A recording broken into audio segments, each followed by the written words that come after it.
U.S. President Donald Trump says he will immediately remove Federal Reserve official Lisa Cook from her position in a major escalation in his battle against the U.S. Central Bank. He said there was sufficient reason to believe Cook had made false statements on mortgage agreements and cited constitutional powers which he said allowed him to remove her.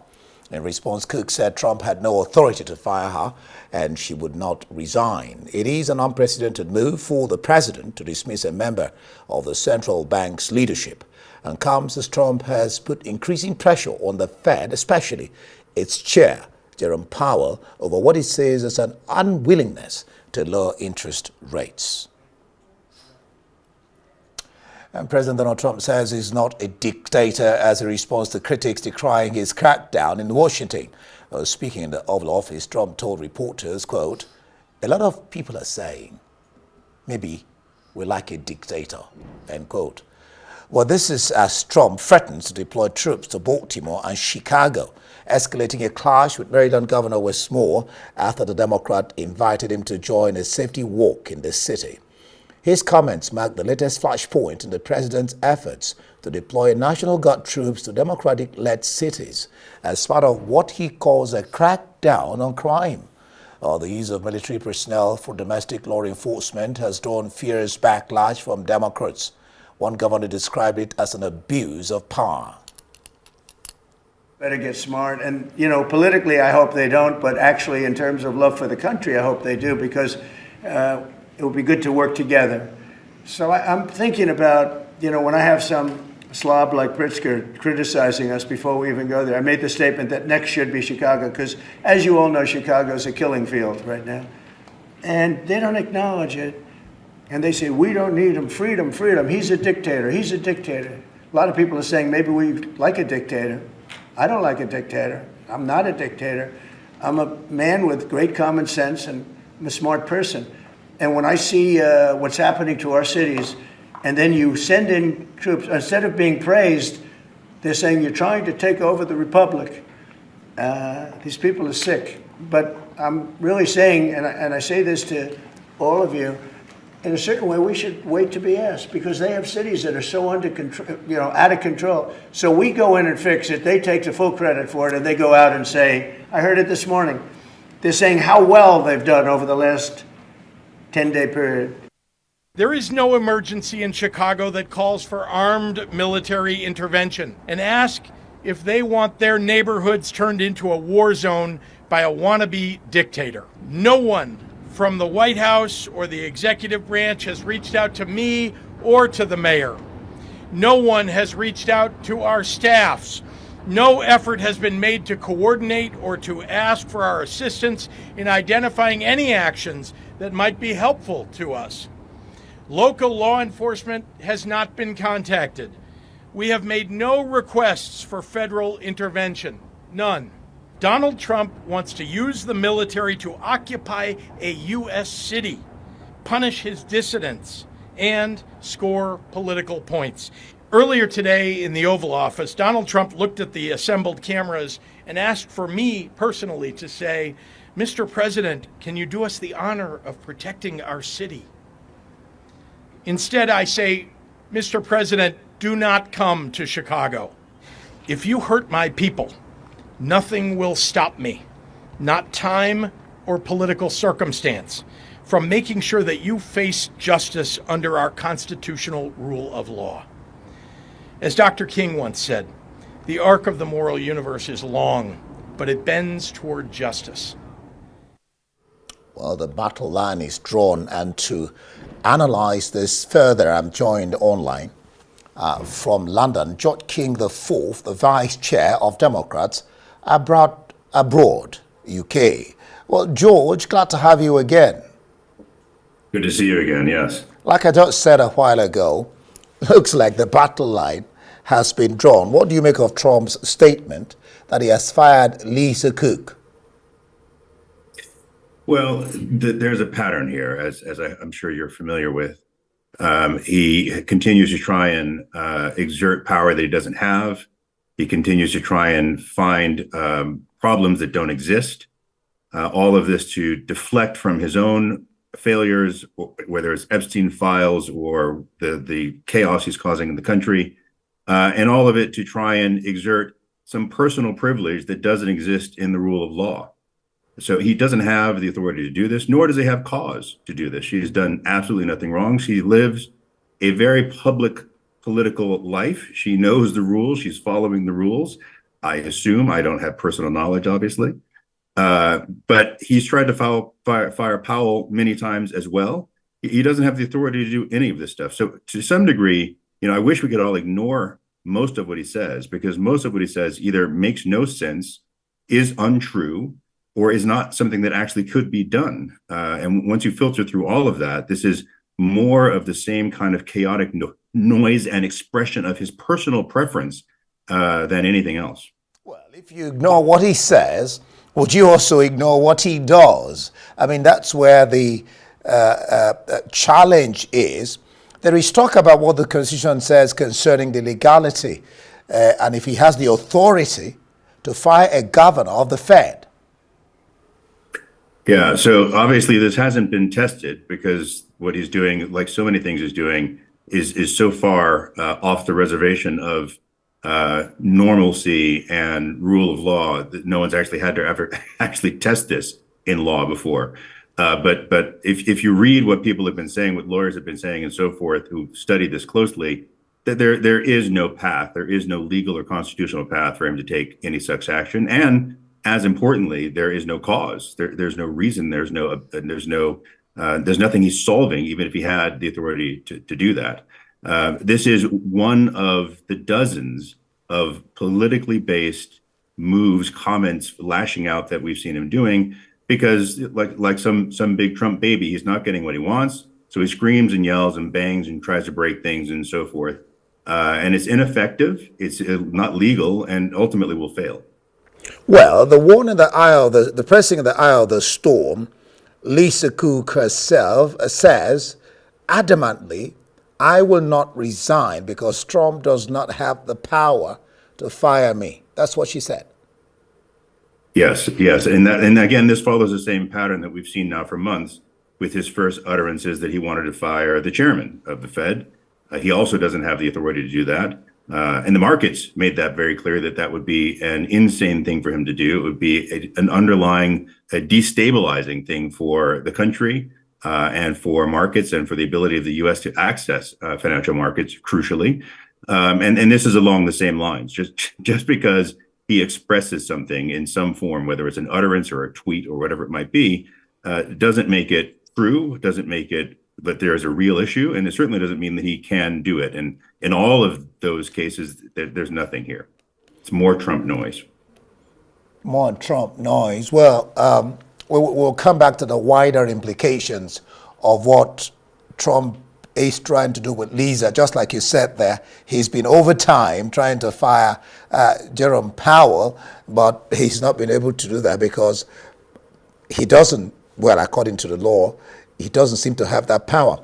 Now, Trump has signed an executive order to extend National Guard troops to other Democratic states. One, why is Trump concentrating only on Democratic states?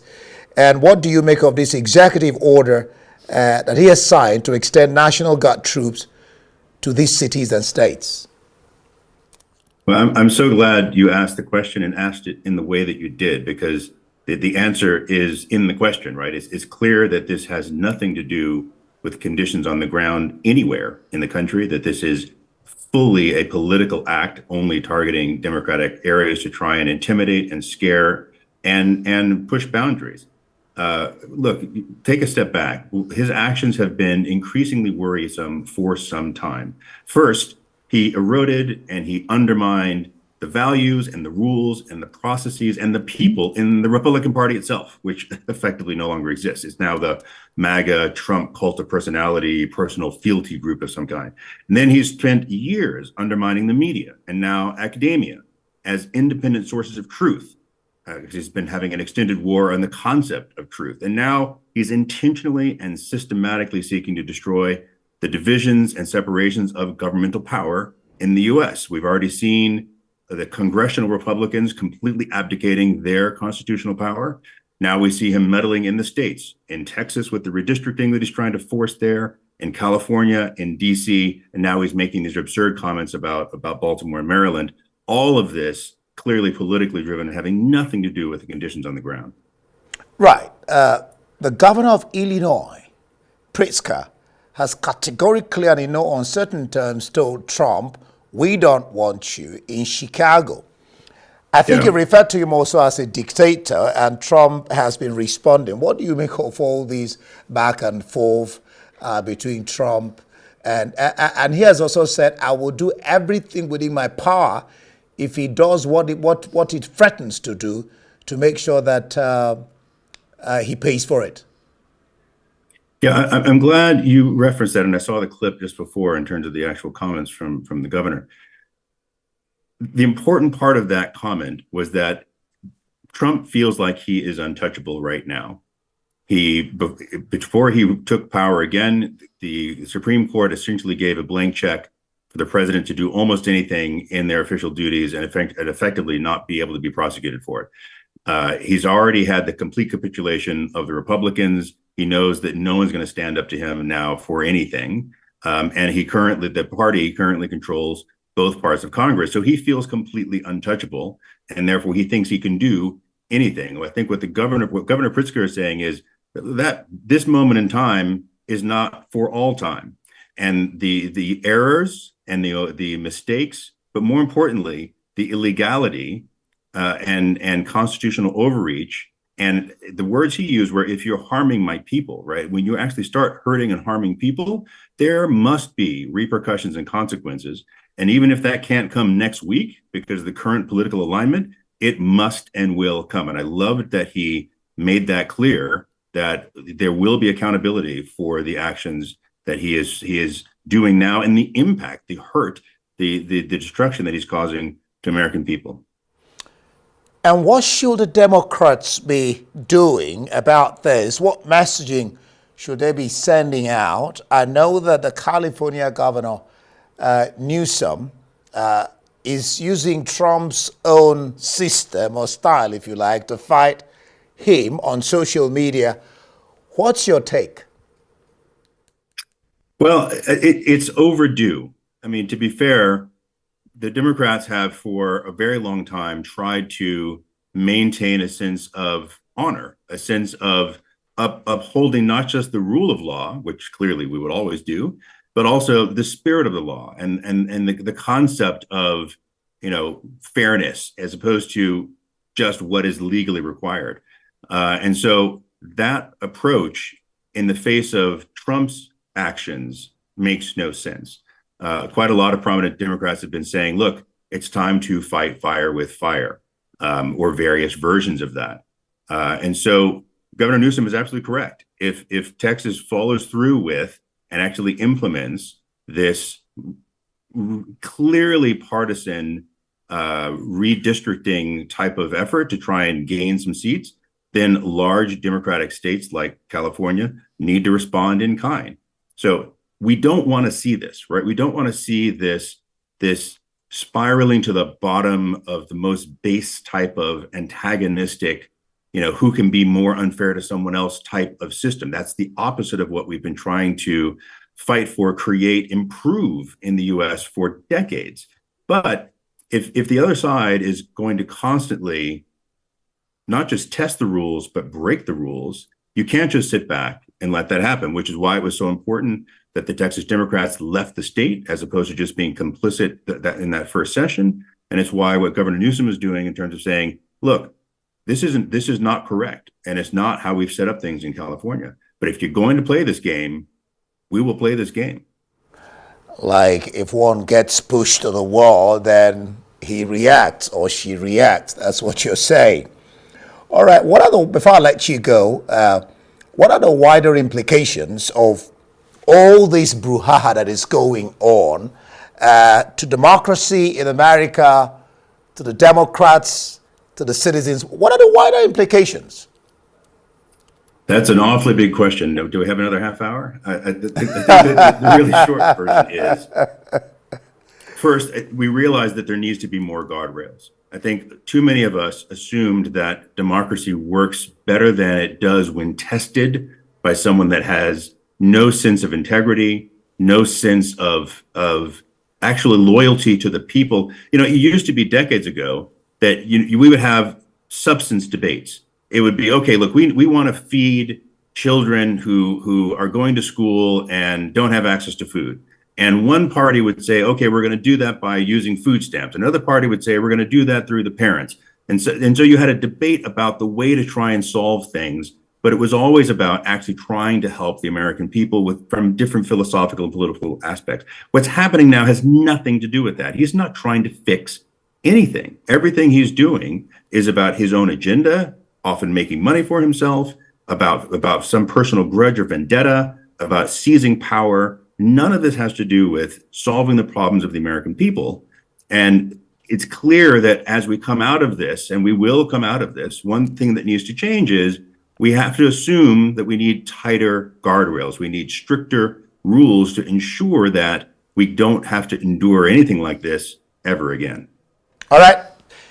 George the Fourth. We'll leave it there for now. George the Fourth, speaking there from London, Vice Chair of Democrats Abroad in the UK. Thank you for being on the program.